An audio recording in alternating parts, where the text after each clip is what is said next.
May mga krimen na sobrang disturbing na kahit ilang dekada na ang lumipas, hindi pa rin ito makalimutan ng mga tao. Ang nakakasuka pa rito, ginagawa itong memes sa social media, ine-edit ang kanyang litrato, ginagawang katatawanan, at ginagamit para sa dark humor. Pero para sa mga nakakaalam ng tunay na nangyari, walang kahit anong nakakatawa sa kanyang pinagdaanan. Walang punchline sa impyernong dinanas niya. Ito ang kwento ni Junko Furuta, isang estudyante sa Japan na naging biktima ng isa sa pinakamalupit at pinaka-disturbing na crime cases sa kasaysayan ng mundo.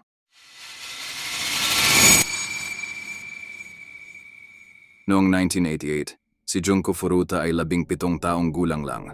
Isang ordinaryong grade 12 student sa Japan, mabait, masipag, at may pangarap. Isang gabi habang pauwi mula sa trabaho, hinarang siya ng 4 na halimaw. Pinamunuan sila ni Hiroshi Miyano. Akala ni Junko, normal na pangungulit lang. Pero doon na nagtapos ang buhay na kilala niya. Pilit siyang isinakay at dinala sa isang bahay sa Adachi, Tokyo. Isang bahay na magsisilbing kural ng kamatayan sa loob ng 44 days. Dito nagsimula ang katotohanan. Hindi lang siya kinulong. Ginawa siyang laruan ng 4 na suspect at ng mahigit 100 iba pang lalaki na bumisita sa bahay na yon. Pinapaso ang kanyang ari ng sigarilyo at lighter. Binubugbog siya gamit ang iron bars hanggang sa maging kulay ube na ang kanyang buong katawan. Dahil sa tindi ng sugat, hindi na siya makaihi ng maayos at hindi na rin makakain. Pinilit siyang uminom ng sarili niyang ihi at kumain ng mga insekto para lang manatiling buhay para sa susunod na torture. Ang mas masakit malaman ay alam ng mga magulang ng isa sa mga suspect na nandoon si Junko. Naririnig nila ang mga sigaw sa gabi, pero mas pinili nilang manahimik.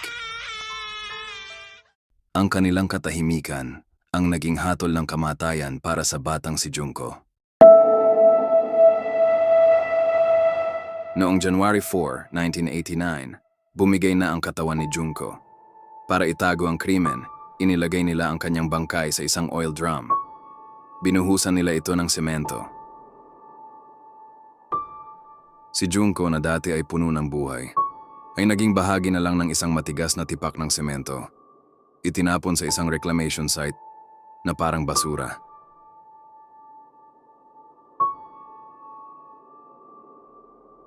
Ngayon, ang mga pumatay kay Junko ay malaya na. Namumuhay sila ng normal. Habang ang pamilya ni Junko ay habang buhay na dala ang sugat na hindi kailanman maghihilom. Kaya sa susunod na makakita kayo ng meme o biro tungkol sa kasong ito, alalahanin niyo si Junko. Alalahanin niyo ang 44 days na hiningi niya ang tulong ng mundo, pero walang dumating. Ano ang masasabi niyo sa naging hatol sa kanila? I-comment ang inyong opinyon sa ibaba at huwag kalimutan mag-like, share, at subscribe para sa tuloy-tuloy na content.